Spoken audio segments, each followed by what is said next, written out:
Vamos. ¿Quién tiene buena letra? Anótame lo que te voy a pedir. Doctora, la del fondo. Cuando hablamos de síndrome nefrótico, ¿qué se le viene a la cabeza? La presencia de proteinuria elevada, mayor a 3,5. Ya. ¿Qué más? Defíname usted síndrome nefrótico.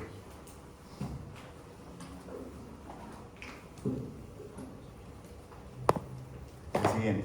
El síndrome nefrótico es un síndrome caracterizado por una pérdida de la permeabilidad de la membrana, lo que va a causar el paso de macromoléculas como pueden ser proteínas. Además también se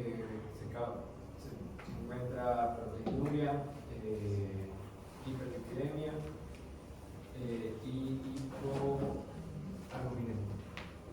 Ya. ¿Cuál es tu apellido? Okay. Anota. ¿Qué más usted me puede decir, doctora, acerca del síndrome nefrótico? Que el que agarre el teléfono lo boto de la clase. Bueno, aparte de lo que acabo de mencionar, de la proteinuria, debido a esta pérdida, pues va a haber un aumento de la. Para contrarrestar esto, va a haber un aumento de lo que son. Va a haber lipidemia. Y también. Todo fue depositor. Hay un daño en la barrera de filtración, lo que hace que se filtre la proteína.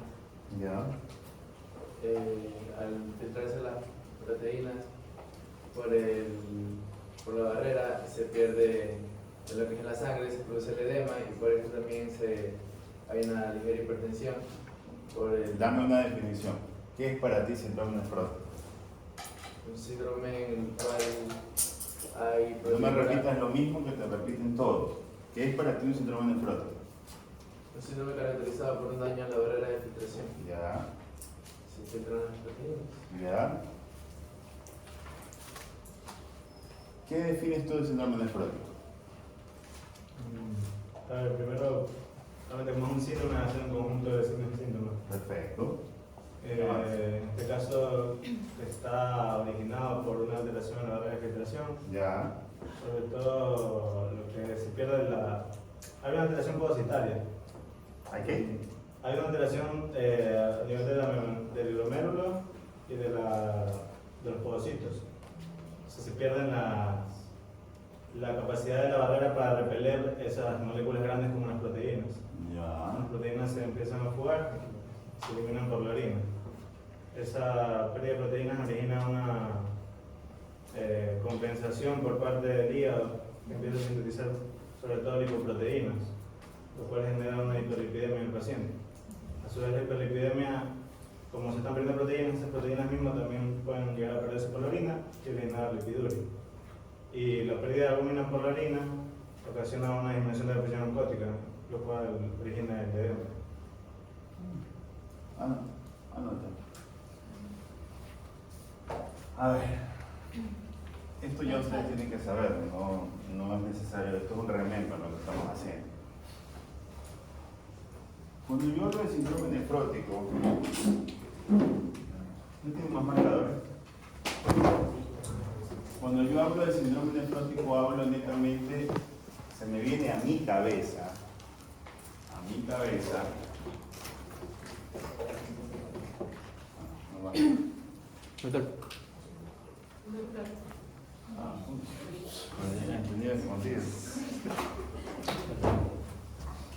Cuando yo hablo de síndrome nefrótico, tengo que tenerlo claro, que para mí es la proteinuria.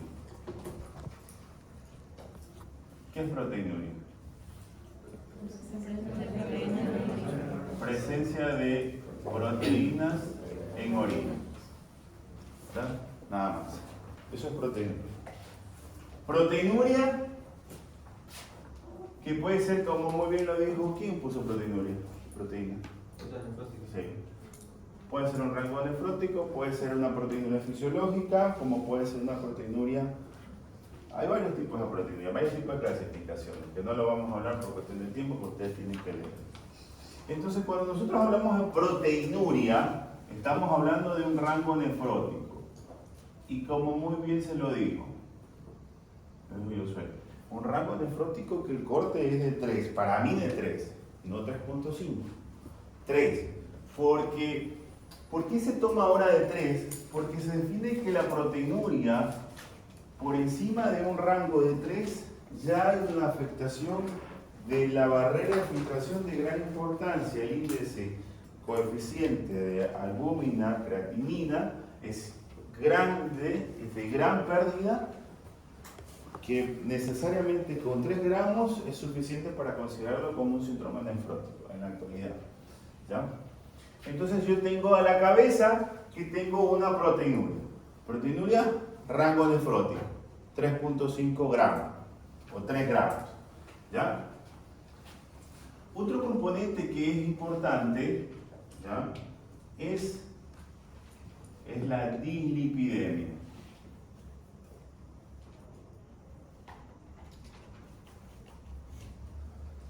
Dislipidemias. ¿Qué lipoproteínas, doctor, se elevan en el síndrome nefrótico?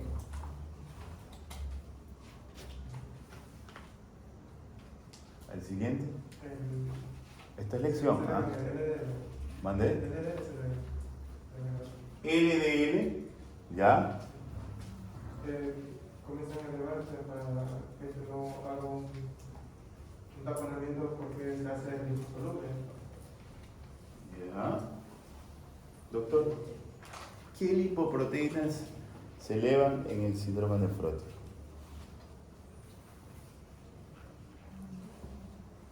Doctora. Las proteínas que se elevan es la VLDL y también la LDL. Ya. ¿Está de acuerdo usted, doctora?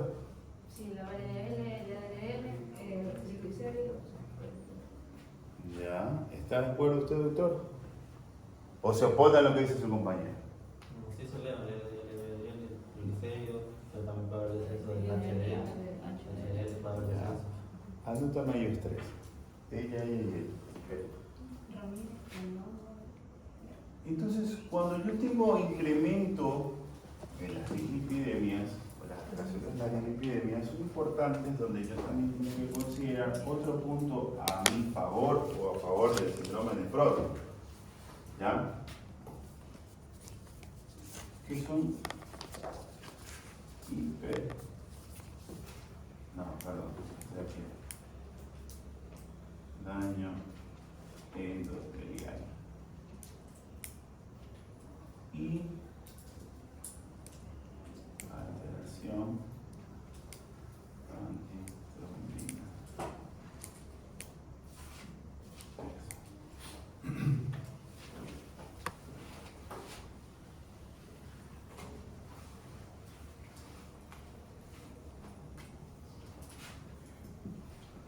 ¿Por qué yo considero, o por qué se dan estos cambios? Porque todos estos cambios son fisiopatológicos, y esto es lo que les mandé a preparar a ustedes, no hablar de las glomerulopatías. Cuando yo hablo de síndrome nefrótico, yo tengo que saber la fisiopatología, cómo se lleva, qué sucede. Porque de ahí trasciende qué es lo que yo voy a medicar y qué voy a quitar, qué voy a poner y por qué lo voy a hacer. Y lo vamos a explicar.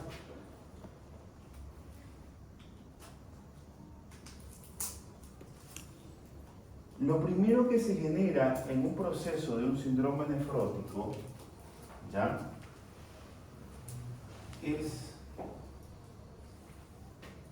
pérdida de proteínas a través de la orina, de 3 gramos, ¿verdad? Si yo pierdo proteínas por la orina, especialmente, yo tengo que considerarlo que el examen de proteína en 24 horas que voy a mandar y microalbúmina en 24 horas. Porque como ustedes saben, ¿qué tipo de proteínas predomina en el cuerpo? La albúmina. En el 90% de los casos. Entonces, cuando nosotros hablamos de albúmina, nosotros tenemos dos tipos de presiones dentro del vaso. presiones hidrostáticas y presiones oncóticas. Las presiones hidrostáticas, como ustedes saben, que está dada por el agua. Y las presiones oncóticas que están dadas especialmente por la albúmina, ¿verdad? Una que favorece en la extravasación y otras que favorecen que se mantenga dentro del interior de la célula, ¿no? Eso ya no lo vamos a volver a repetir. Pero ¿qué pasa si esta albúmina decae? Aumenta la presión hidrostática. ¿Y qué va a pasar? Comienza a filtrar. ¿Se hace qué? ¿Y por dónde se sale el agua? Solo sé que se sale el agua, nada más. Se sale por las células o por los espacios intercalares celulares. Por ahí se sale el agua, porque el agua filtra. ¿Se recuerdan cuando vimos anatomía? Se filtra a través de las células, de las acuaporinas y de los espacios intercalares. Entonces, como predomina la presión hidrostática, lo que hace es escapar el agua. Entonces se va a ver en el intersticio, ¿verdad? Va a ver, es igual a edema, ¿verdad? Como existe una alteración en la barrera de filtración, como existe la alteración, esto es una alteración en la barrera de filtración, al caer la albúmina, el hígado comienza a sintetizar dos cosas: lipoproteínas. ¿Por qué? Porque las lipoproteínas son el siguiente reemplazo en la disminución de la albúmina que van a mantener la presión oncótica. ¿No? Estamos hablando de las proteínas, no hablamos de los que manejan las molaridades. Son dos cosas diferentes, cuidado. Entonces, las principales lipoproteínas que vamos a tener al alcance, primero, son el colesterol. Es la primera que se va a ir a segregar al torrente sanguíneo. Entonces tenemos dislipidemias, colesterol alto, más de 200 miligramos por decilitro. Las segundas lipoproteínas, que son LDL y VLDL, que se van a segregar para mantener esa osmolaridad. Entonces, ¿qué pasa aquí? Una vez que esto trata de compensar la disminución de la hipoalbuminemia, ¿que ¿cuánto es el corte de la hipoalbuminemia? ¿Cuándo yo defino que hay hipoalbuminemia? Menos de 3.5. ¿Ah? Menos de 3.5. Menos de 3.5.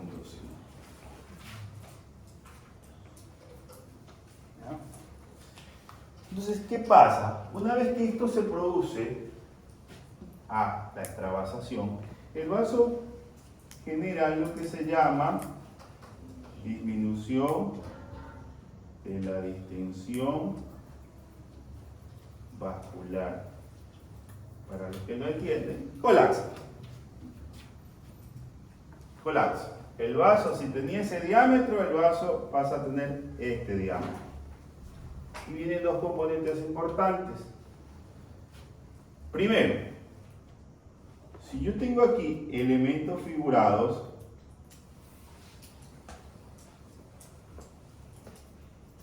plaquetas, glóbulos rojos y leucocitos, estos comienzan a apretarse.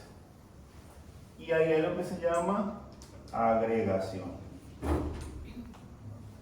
plaquetaria. ¿Qué me lleva a la formación?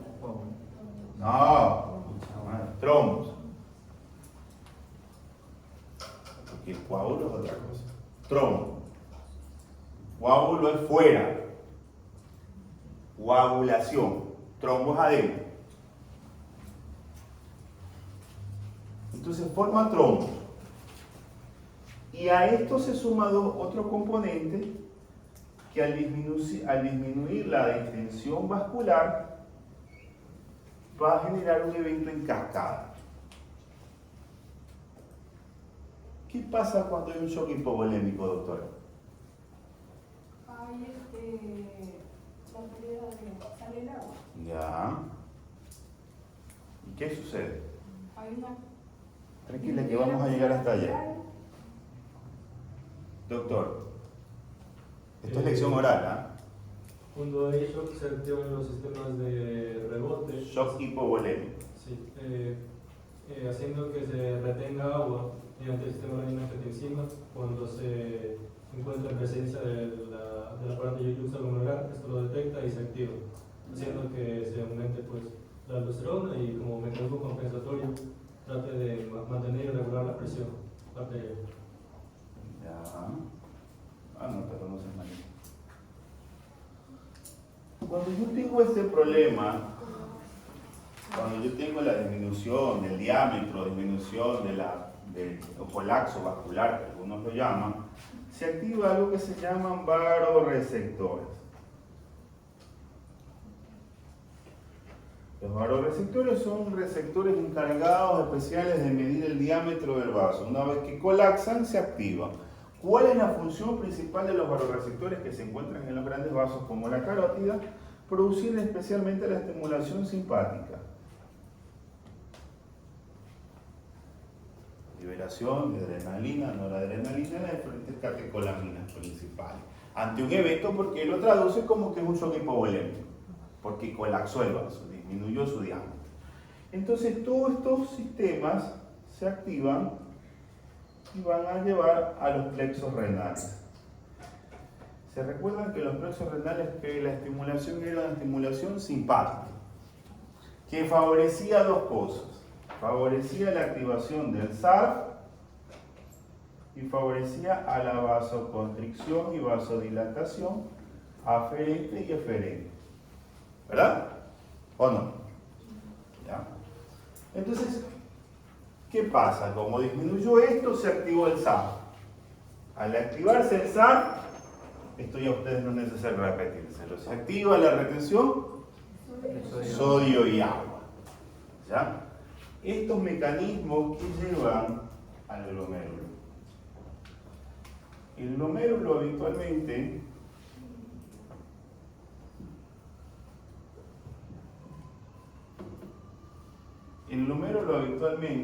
tiene una arteriola aferente y una eferente. Cuando se traduce un evento como es disminución del diámetro vascular, se produce esta estimulación simpática que genera una vasoconstricción eferente y una vasodilatación. Perdón, aferente y eferente. Una vasodilatación aferente. Entonces, ¿qué va a generar? ¿Qué es lo que traduce el cuerpo? Que tiene que retener agua y sodio. Para retener agua y sodio necesito mantener más agua. Entonces, abro la llave.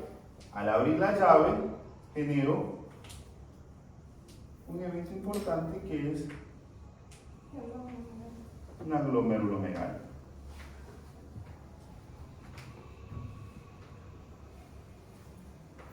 Pero ¿qué pasa aquí? Cuando yo ya hablo de síndrome nefrótico, ya existe una glomerulomegalia. Por el daño de la filtración. ¿Por qué? Porque en el espacio de Botman hay proteínas. Y por ende va a filtrar más agua. Entonces ya hay una glomerulomegalia. A eso se suma el SARF, que genera mayor glomerulomegalia y mayor daño renal. ¿Ya?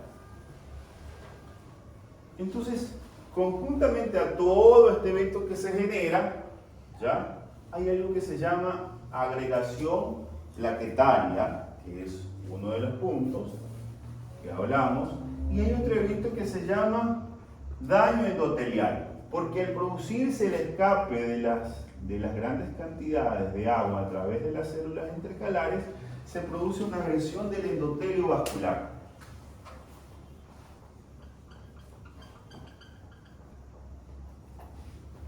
Especialmente producido por el óxido nítrico.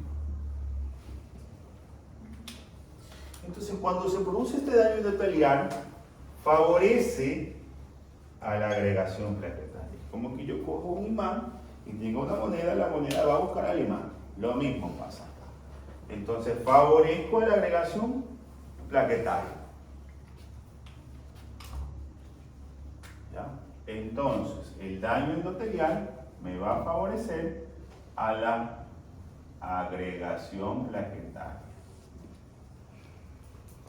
Y más la hiperviscosidad sanguínea. Favorece la agregación plaquetaria. A este evento también se sobreagrega la alteración y disminución de la antitrombina 3. Porque mientras se producen en el hígado las lipoproteínas, que son las principales componentes para la formación de ¿qué?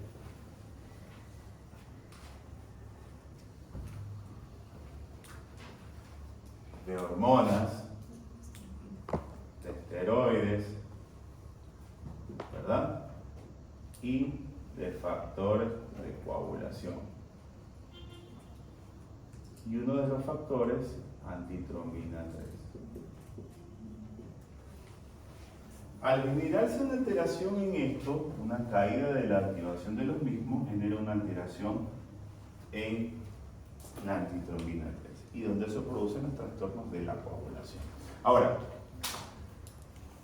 ¿cuál es la sintomatología que yo voy a tener en el paciente? ¿Cuál es la sintomatología que yo voy a tener en un paciente con síndrome nefrótico? Lo primero que voy a ver, edemas. El edema puede presentarse en dos eventos: anasarca o edema agudo pulmonar. Esa es la clínica. Edemas. Segundo, que yo voy a presentar en el paciente, ¿ya? Que pueda yo ver, porque aquí hay signos y síntomas, ¿ya?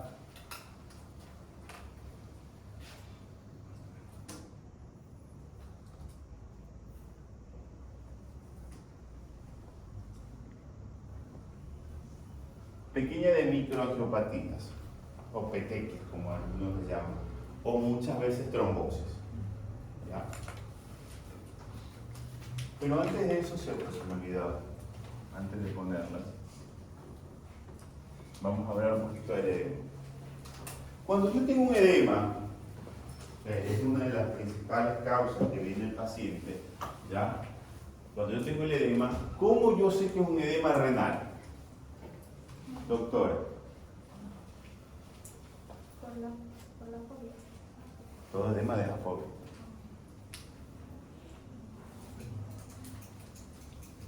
¿Por qué? ¿Cómo sabe usted que es un edema renal? Doctor. Por el horario, generalmente son matutinos, y el lugar donde afectan, en la cara y en miembros inferiores. El edema característico del paciente renal es matutino. ¿Ya? Anótelo. Doctor, ¿qué más? Esto es semiología. ¿Qué más? Doctor.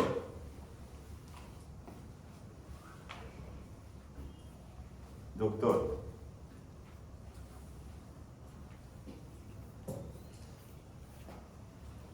Doctora. Ahora sí. Como ya lo han dicho, edema matutino también puede ser edema en el nivel de los párpados o a nivel de extremidades. Edema puede ser generalizado. El paciente te viene a nasal. ¿Y cómo se suele? Señor, si solo se echó los párpados. Doctor, está hinchado totalmente. Doctor.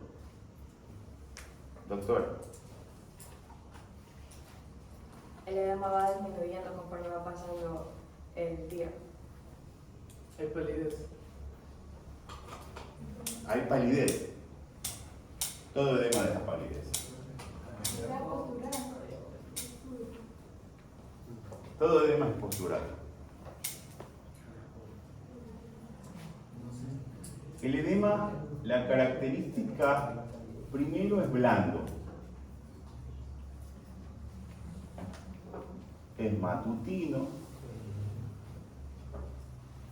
El paciente habitualmente se levanta con el edema y se acuesta con el edema. No es progresivo, es rápido, porque el paciente se dermatizó de esta semana a los 3 días. ¿Ya? Entonces, si yo tengo esta característica del edema, yo digo que estoy ante presencia de un edema renal. Porque si el edema es duro, puede ser linfático. El edema, todo edema es pálido. ¿Por qué es pálido? Porque desplaza a la epidermis. Y los colapsos microvasculares son importantes. Y si ya tenemos disminución del diámetro vascular y agregación plaquetaria, este paciente va a hacer petequias entre microtrombos. ¿Ya? Entonces va a haber palidez. Ahora sí, el siguiente punto que yo voy a encontrar en un paciente en la clínica es la presencia especial de las alteraciones vasculares. Sucede que, como aquí hay muchos eruditos en clínica, le dan al paciente furosemida. Paciente toma furosemida, señor, mire doctor, porque ya son doctores, por eso es que no me gusta que hagan guardadas, ya, dan furosemida al paciente. Claro, el paciente está sin edemas, pero se olvidan de esto. Caen más la valera. Y el paciente viene con una necrosis de miembros inferiores.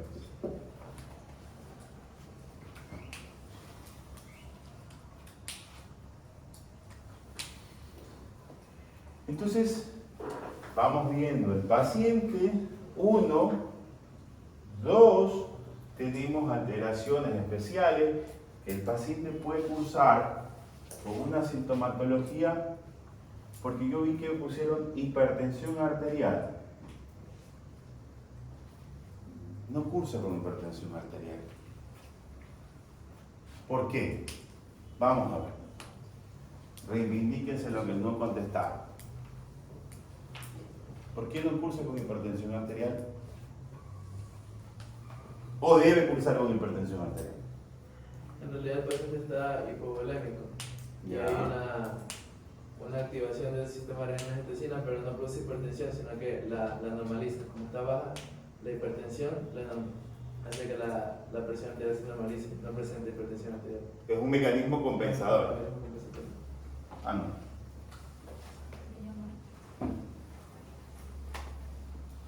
Cuando nosotros hablamos de eso, el paciente no cursa con hipertensión. El paciente puede cursar hipertenso como mecanismo compensador por el shock hipovolémico o hipotenso. ¿Ya? ¿Qué otro síntoma yo puedo encontrar en el paciente? Vamos a ver. Hay 30 cabezas para pensar. Lipiduria. ¿Ah? Lipiduria. Eso no es un síntoma. O tú ves la lipiduria del paciente. Orina espumosa, sangre azul. Perfecto, muy bien. Anótale. Proteinuria.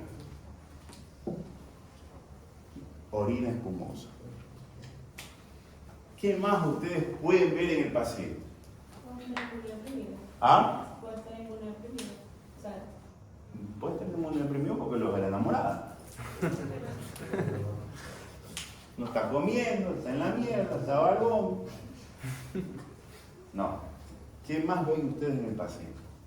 Es la clínica. ¿Qué ustedes le hace ver al paciente? Petequias, cerebral. Ya dijimos que tiene alteraciones vasculares. ¿Ah? ¿Cómo? Santelasma. ¿Qué es? Por el depósito. Por la epidemia, es algo crónico, tiene que ser. Esto es agudo. Claro, tiene que ser algo crónico. ¿Qué más ven en el paciente?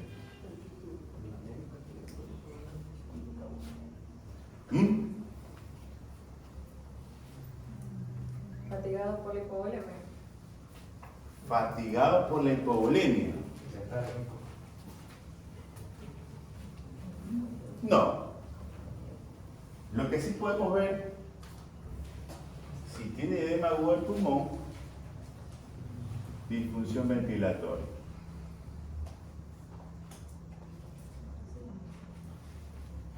¿Ya? Entonces, lo primero que me va a llegar a mí el paciente es por el edema. El paciente llega a nasarca o llega a edema agudo del pulmón con disfunción ventilatoria. Tienes que entubar. La segunda causa por la que viene, porque vieron en Facebook, porque vieron en YouTube, porque vieron en cualquier otro lado, que es la proteinuria. Espuma en la orina. Es la segunda causa por la que siempre van. La primera, la segunda. La tercera es porque el doctorcito le dio furosemida y se le pusieron negro a los pies. Van por una trombosis. Acuden a las emergencias o consulta particular. Entonces, cuando yo tengo claro esto, yo sé la sintomatología que tiene el paciente y lo voy descartando. Ahora sí yo digo,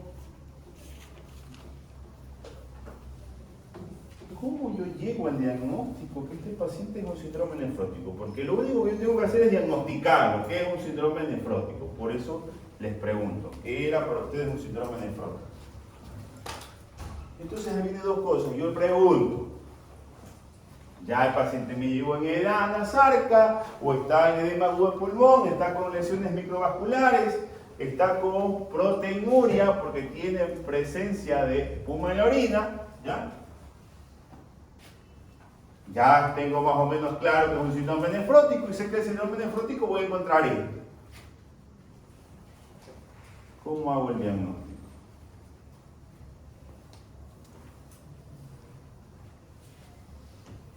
¿Cómo yo hago el diagnóstico? Indíquense en lo que van a tener cero.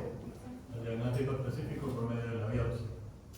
Pero si, o sea, antes para saber que es nefrótico, proteína en orina 24 horas. Ya. ¿Qué esperas encontrar en la proteína de 24 horas? Una proteinuria mayor a 3 gramos sobre 24 horas. Ya. Una pérdida de proteína. ¿Solo esto pides? No, también pediría una biometría hemática completa. ¿Por qué? Porque podría observar la disminución de proteínas en sangre también. En la biometría hemática. Por albuminema, perdón. En la biometría hemática. No, bioquímica sanguínea. Ya. O proteína en sangre. Alcen la mano. Si quiere hablar, alcen la mano. A ver. Esto estoy de acuerdo. Cuando yo llego a un diagnóstico para saber, yo tengo que primero yo definir cómo llegó el paciente. Porque si tú a mí llega mi hijo con dificultad respiratoria y me pides proteína de 24 horas, fuera te espero y te meto una paliza. Por bruto. ¿Estoy o no estoy de acuerdo? Sí, primero hay que tratar los síntomas. No. Primero tienes que ver cómo llegó el paciente. Darle evolución. Eso. Sáquese de la cabeza la estupidez que siempre habla. El libro no te dice siempre lo que tienes que hacer. ¿Cómo me llegó el paciente? Y si yo tengo dos eventos que me puede llegar el paciente, o en anasarca o ahogándose. ¿Cómo me llegó el paciente? El paciente me llegó en anasarca. No, pongámoslo más serio. Me llegó en edema agudo del pulmón. ¿Qué hago con ese paciente? ¿Qué pido? Bueno, en ese caso también para descartar que sea de origen cardiológico, un ecocardiograma junto con un Me electrocardiograma. pides un ecocardiograma. ¿Qué más? Electrocardiograma. Ecocardiograma. Y te sigo cagando a palo. No, a ver, no es risa. Por eso los matan, puta, por brutos. ¿Sabes que mataron a 2 médicos en el Oriente? Por esta estupidez. No se rían, es en serio. 2 médicos rurales. Porque la gente ahorita no se anda por las ramas. ¿Qué pasa si a tu papá lo tratas así? ¿Tú qué vas a hacer? La gente ahorita afuera no es buena. No le tiembla la mano a alzar un revólver y meterle un cuchillo en la frente. Por esto. Ahora es el momento que se equivoque. No cuando estén en la rural. Ojo con eso. Me dio mucha pena porque justo, para variar, es el hijo de un amigo. Entonces, si el paciente a mí me llega en edema agudo de pulmón, ¿qué pido? ¿Ah? Pido una radiografía estándar de tórax. Es lo primero que pido. Si yo sé que el paciente está en anasarca y la característica está en anasarca, porque me vayan a anasarca y edema agudo de pulmón, que la característica de esto es importante del edema, y que mientras mis interrogantes que yo, mientras voy atendiendo al paciente, lo voy examinando, voy haciendo preguntas. ¿Qué preguntas ustedes harían? ¿Al paciente o al familiar? Esto es importante. ¿Qué preguntas ustedes le harían al paciente o al familiar? ¿Desde cuándo está presentando sintomatología? Puede ser, para confirmar que es un nefrótico tiene que ser rápido. Tiempo de evolución. La señora te dice 1 semana, porque el paciente está entubado. ¿Qué más le pregunto? Si tiene algún tipo de enfermedad agregada. Si tiene antecedentes personales, no tiene antecedentes personales el paciente. ¿Qué más le preguntas? Si yo sospecho que esto es la característica, yo le pregunto, lo primero que le pregunto a la señora, Si se despertó. no, tiene proteinuria. ¿Cómo yo le pregunto al paciente? Orina espumosa. Sí, doctora, orina espumosa. Tiempo que orina espumoso. 1 mes. Y voy armando mi historial clínico. ¿Qué tiempo se edematizó? Hago esta pregunta. 1 semana. Es decir, que este señor tiene 1 mes, tiene 4 semanas y que en las 3 últimas semanas ha perdido proteínas y en 1 semana se edematizó. Es un ejemplo. Le pregunto, señora, ¿tiene diuresis? Porque no le voy a preguntar si tiene diuresis. ¿Orina su paciente? No, doctor. Esto es preocupante. Si me dice sí, bueno, me quedo tranquilo. Si me dice no, quiere decir de que este paciente tiene más de 4 semanas trabajando este problema. Y si me llega mi edema agudo de pulmón, yo lo primero que tengo que hacer es estabilizar la vía aérea.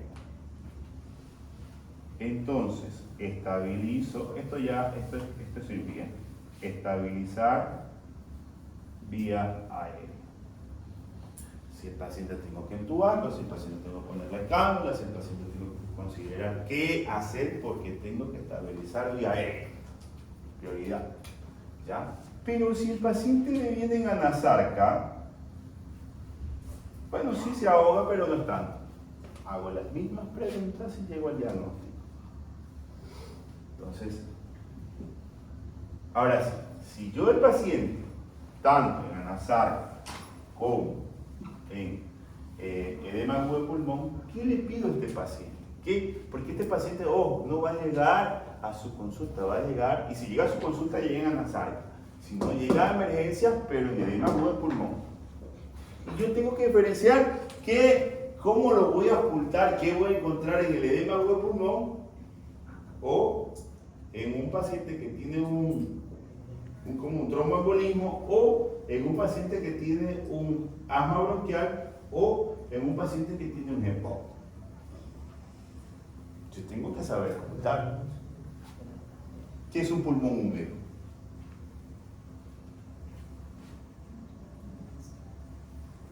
¿O qué voy a ocultar en un derrame pleural? Porque puede ser que el paciente tiene un derrame pleural y está colapsando el pulmón.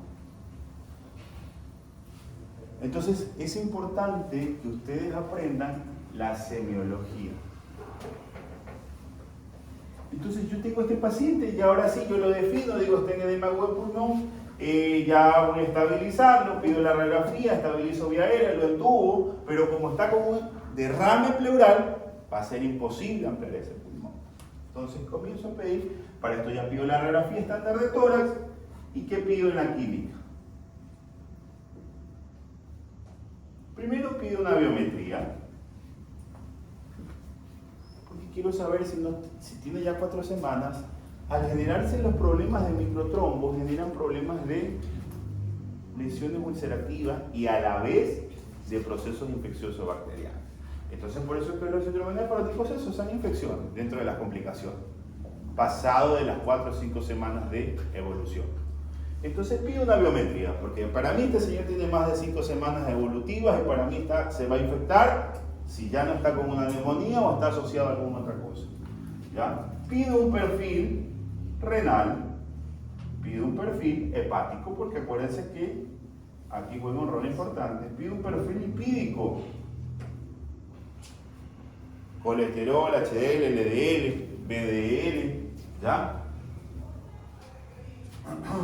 Pido las proteínas en orinas de 24 horas, la microalbuminuria en 24 horas y el índice albúmina creatinina, para ver. Entonces eso es lo que yo voy a pedir habitualmente en un paciente que tenga sospecha de un síndrome nefrótico. Que puede venir como por edema, puede venir como proteinuria, puede venir como por alteraciones microvasculares. Los más frecuentes con edema y con proteína. ¿Ya? Y si yo quiero y sospecho o veo, puedo pedir un eco, un de imágenes, como puede ser un eco renal. Si tengo a la mano. Si no, bueno, pues me manejo sencillamente con los químicos, con los complementarios químicos. ¿Ya? Entonces, cuando yo ya tengo a este paciente y yo ya sé qué pedirle, entonces vamos a hacer, ahora sí, ¿qué hago con este paciente? ¿Qué es lo que yo tengo que hacer con este paciente? ¿Ya?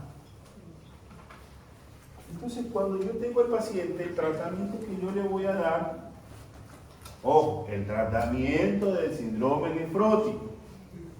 Hay tratamiento general y prescripción. Tratamiento general, ¿qué le darían a este señor? En general, el síndrome nefrótico.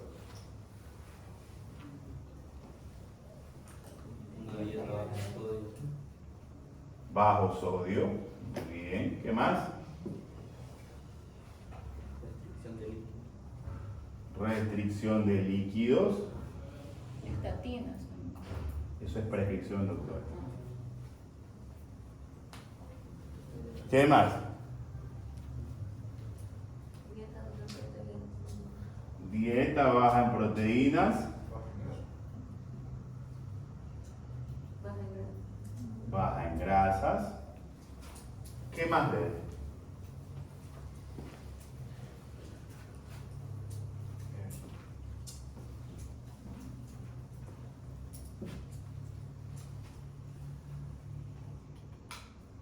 ¿Pero qué más tiene un paciente, pues, señor?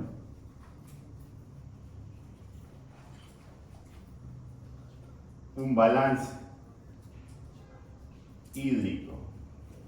Egresos, ingresos. ¿Cuánto ingresa? ¿Cuánto sale? Cambios de posición. Porque recuerdo, si el edema es posicional, se acuesta, está en dorsal, se va hacia abajo, me puede producir escalas. Entonces cambio de posición. Componentes embólicos. Es decir, que el paciente tiene que estar con las plateletas elevadas para mejorar el retorno venoso por el riesgo de trombosis. O puedo utilizar las medias antiembólicas quirúrgicas. ¿Ya? Peso del paciente. ¿Por qué? Porque yo con el peso voy viendo cuánto va perdiendo de líquido.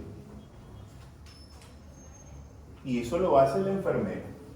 Ahí sí ustedes le pueden poner control de signos vitales, que sí, que aquí, que la toalla, que aquí, que el acompañante, eso es lo que habitualmente se pone. Entonces son las normas generales. Ahora sí, ¿qué voy a prescribir?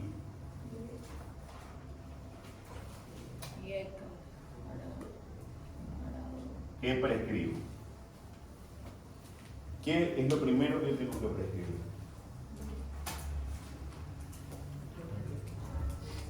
Vuelvo y digo lo mismo, de acuerdo a la presentación clínica. ¿Ya? ¿Cuál es la presentación clínica más grave? El edema.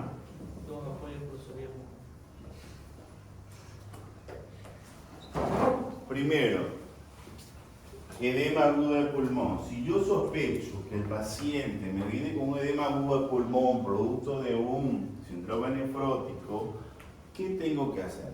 Estabilizo vía aérea, lo entubo,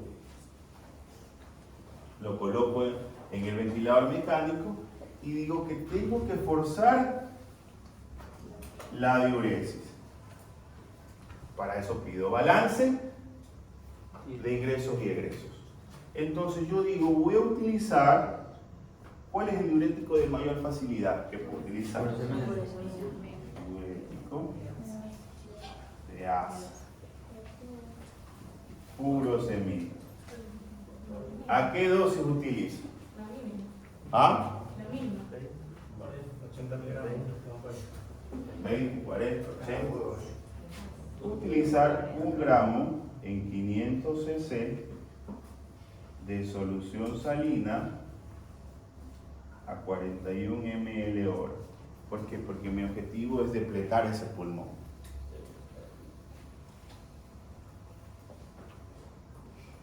Es estabilizar ese paciente. ¿Ya? El paciente se estabiliza, lo desentubo, hace una diuresis negativa, un balance negativo, va mejorando y bueno, pues le pongo furo 40 miligramos cada 8 horas por vía endovenosa. ¿Ya? Y lo voy depletando al paciente. Lo mismo en el paciente con anasarca. Lo voy depletando con el paciente. Le voy secando el líquido poco a poco. ¿Ya? Luego que yo trato lo que es la parte de el edema, ¿qué tengo que tratar lo siguiente? ¿Ah? La dislipidemia. Entonces lo siguiente a tratar es la dislipidemia. ¿Qué trato con la dislipidemia? ¿Qué utilizo? Utilizo estatinas. Tenemos rosuvastatina, simvastatina, ¿ya? Todas las estatinas que ustedes quieran utilizar por la noche, horario en noche. ¿Qué sigo tratando en punto de comparación? ¿Qué debo tratar lo siguiente? ¿Mande? Tengo que utilizar un agregante plaquetario. Pero si tiene alguna menos de 2 gramos. ¿Mande? La guía dice con alguna menor de 2 gramos. Claro. No sé. Yo lo utilizo en todo. Porque a mí la fisiopatología no te dice que tienden a estar en 2 gramos para utilizar esto. No. Se lo utiliza en todo. En todo paciente. Utilizo ácido acetilsalicílico 100 miligramos cada día. Y por último, que siempre se olvidan, es utilizar un antitrombótico. No es la warfarina, ojo. La heparina. Heparina. 5.000 unidades subcutáneas día. De 5.000 a 15.000 unidades. Va por ahí. es lo que yo trato al paciente, o le doy tratamiento al paciente para tratar de evitar las lesiones. Y por último me queda a mí la nefroprotección.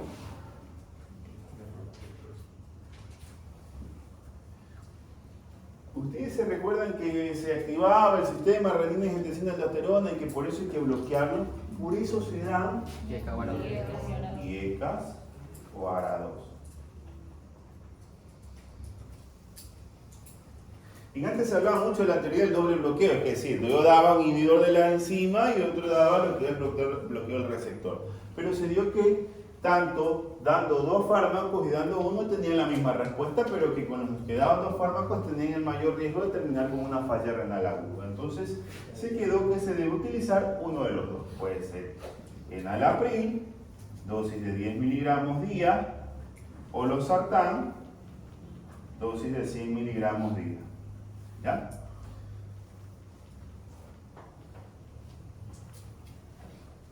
También se utiliza mucho actualmente como nefroprotección los inhibidores de SGLT2,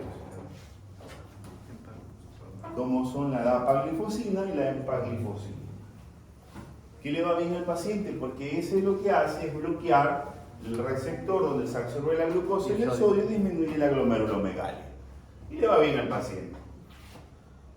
Empaglifosina de 100 miligramos cada día. Y antes se utilizaba mucho lo que era se utilizaba mucho lo que son las prostaciclinas, se utilizaba mucho lo que son los inhibidores de los diuréticos diacídicos, pero en la actualidad los diuréticos ahorradores de potasio, se utilizan un montón de cosas, pero en la actualidad ya no tiene mucho uso porque la respuesta es muy pobre, más que todo en el síndrome nefrótico. Entonces, la prioridad del nefrótico es el edema, evitar las trombosis, evitar las lipidemias y realizar la nefroprotección. Sus medidas generales que habitualmente se tienen que dar y es el manejo general de un síndrome nefrótico que se debe realizar en un paciente. Nada más. Fuera de la patología que ustedes se vayan a encontrar o que se vaya a diagnosticar. ¿Entendido esa parte? Sí. Ok. Entonces, cuando nosotros hablamos de síndrome nefrítico, ¿qué se les viene a la cabeza? Inflamación del riñón. De la membrana. Cuando hay síndrome nefrítico, hay alteración primero endotelial, esa es la primera lesión. Y de ahí viene de la barrera de filtración. Cuando a mí me dicen síndrome nefrítico, es característico, para mí, en mi cabeza, hematuria. Hematuria con estudio del eritrocito dimorfo. ¿Qué voy a encontrar en el paciente? También. Proteinuria para un rango no nefrótico. No, lo siguiente que encuentro es hipertensión arterial. Porque el daño principal es endotelial. Y ya se los voy a explicar por qué. Esto es lo que ustedes tienen que saber, esto no tengo que explicarlo yo, yo debería ya explicar la glomerulopatía. ¿Por qué es endotelial? Porque como lo hablaron los compañeros, la mayoría de las patologías son autoinmunes. Inmunocomplejos, antígenos, anticuerpos.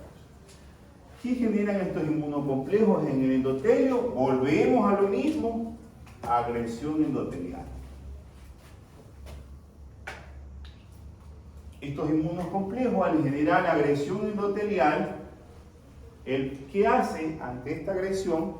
Genera dos eventos. Ya no porque se extravasazó el líquido, ¿no? Sino porque hay agresión de diferentes acumulaciones, no solamente de plaquetas, sino también de estos inmunocomplejos circulantes. Y van a generar disminución de la luz endotelial producto de la acumulación de inmunocomplejos o vasoconstricción. El paciente tiende a producir hipertensión arterial. Lo siguiente que yo puedo encontrar en un síndrome nefrítico es que el paciente presente edemas, ligero edema. No siempre, ¿ah? Ligero edemas. No va a ser característico que vaya a haber ganas arcas ni nada. ¿Ya? Lo siguiente que puedo hacer es que es mixto. Nefrótico, cursó como un nefrítico y terminó como un nefrótico. ¿Por qué? Porque ya ahora sí ya no solamente la lesión es endotelial, sino de la barrera de filtración. Y termina siendo mixto. Entonces yo encuentro proteinuria, proteínas en orina, no nefrótico por ahora, como puede ser nefrótico. Puedo encontrar las dos. ¿Ya? ¿Por qué? Porque lesionó ya la barrera de filtración, pero no está en rango nefrótico, está en un grado. Ah, pero no es nefrótico. ¿Ya? Pero ya viene una lesión. No te sorprendas que este paciente, a pasar de unos par de meses, te termine debutando como un nefrótico. Y tú lo estás tratando como un nefrítico. ¿Ya? Entonces, ¿qué yo voy a encontrar en el paciente? Le voy a encontrar la hematuria, va a estar hipertenso, va a estar, no va a haber lipidemia, porque hasta que no se presente de forma mixta, llego al diagnóstico principal por la difusión, especialmente de los eritrocitos. Eritrocitos dismórficos es lo que a mí me va a dar la característica de los mismos. Estoy hablando de forma general. ¿Ah? Vuelvo a pedir lo mismo, batería de laboratorios del paciente. Si sospecho que tiene una proteinuria y veo que está con espuma, pido proteína de 24 horas, pido la gama de exámenes que estoy pidiendo y vuelvo a pedir la biometría porque la mayoría de los eventos nefríticos en niños son producidos por procesos virales. IgA, infecciosa, todo lo que viene del descarte del niño. ¿Ya? Y de acuerdo a la patología yo lo voy descartando. Entonces, de forma general, el paciente siempre viene por la hematuria y por la hipertensión. El diagnóstico es parecido a lo mismo lo que voy a pedir al nefrótico. ¿Y cómo lo trato yo a este paciente? Medidas generales, bájale la sal, mire señor, coma baja un poco en grasas, las proteínas restringámoslas un poquito, ¿ya? Veamos que el paciente tenga un buen balance, ¿verdad? Y el tratamiento específico, el tratamiento de prescripción, ¿qué a ustedes le llamaría la atención? ¿Cuál es lo que ustedes deben tratar? La hipertensión.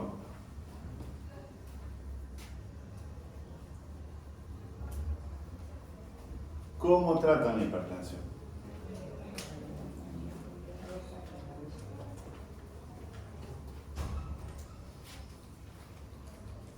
Uy, ya son las 11. Ya nos pasamos en la hora. Es la hora del almuerzo ya.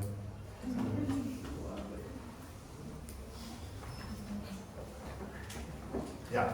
La hipertensión, ahorita le vamos a apretar el acelerador. La hipertensión, habitualmente, yo no puedo utilizar un IECA o un ARA2 porque no tengo nefroprotección. Al contrario, voy a hacer que se active, bloquear un sistema compensador que no me está generando glomerulomegalia, porque aquí el problema no es la glomerulomegalia. Entonces no quiero utilizar un ARA2 ni IECA. Actualmente las guías ya no hablan de ello. Se habla mucho de los calcio antagonistas. Entonces yo puedo utilizar un nifedipino de 10 miligramos por vía oral cada 8 horas. Puedo utilizar un beta bloqueante, un carvedilol. Puedo utilizar un vasodilatador, una doxazocina. Pero en niños lo que trato es utilizar un ICA o un ARA2 que actúen a nivel renal. ¿Ya? La hematuria, descartar la hematuria, que sea por un proceso, ¿cómo se llama? Urológico, descartarlo y ver cómo están las opciones. Edema, no trato el edema, porque aquí el problema no es la proteinuria, el problema es la hematuria, el problema es la difusión endotelial. Y es lo que yo tengo que tratar. Por ejemplo, si es una glomerulonefritis postinfecciosa, pues tengo que tratar la infección para poder erradicar la activación de los inmunocomplejos. Y me baja la presión y me baja la hematúria.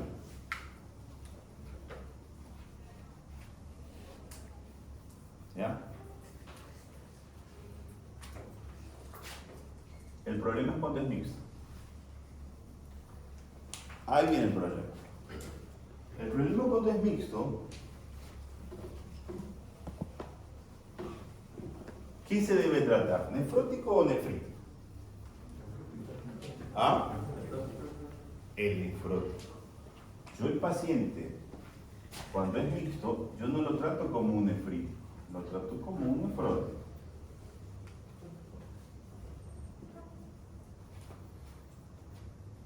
Y vuelvo al cuadro de antes. Parará, manejo, ve cómo doy el diagnóstico, el tratamiento que le voy a seguir al paciente.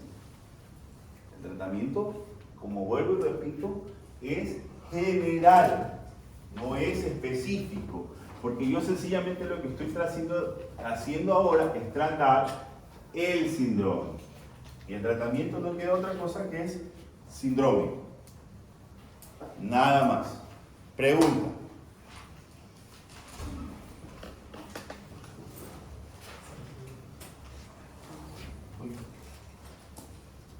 Pregunta.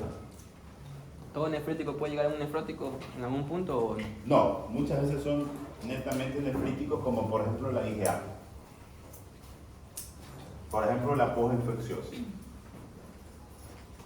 ¿Ya?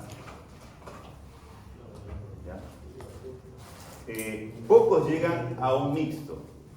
Un ejemplo, las nefropatías lúpicas pueden generar un nefrótico o un nefrítico. Nefrítico que empieza, el paciente debuta y termina culminando con un nefrótico. La siguiente clase vamos a ver glomerulopatías primarias. Es bastante. Las glomerulopatías primarias. Yo las voy a dar. Vamos a tratar de ver un día adicional porque con ustedes hemos perdido clases. Por el periodo. Bueno, si nos tratamos con todos, vamos a tratar de ver si se da una clase online para todos. Para todos, un día, debería ser un fin de semana para cerrar todo lo que es. Quiero avanzar por lo menos hasta glomerulopatías, dejar cerrado todo. Con ustedes y ahorita los igualamos a todos al mismo nivel. Por ende vamos a ver si les trato de dar este fin de semana o el siguiente todo lo que son las glomerulopatías para que puedan en el siguiente parcial entrar solo a lo que es equilibrio ácidos bases y enfermedad renal crónica y aguda con respecto a diálisis, hemodiálisis y nefropatías como son secundarias, como son hipertensión y la nefroesclerosis. Eso ya se los doy a ustedes para que ustedes lo pongan. Listo chicos, dame los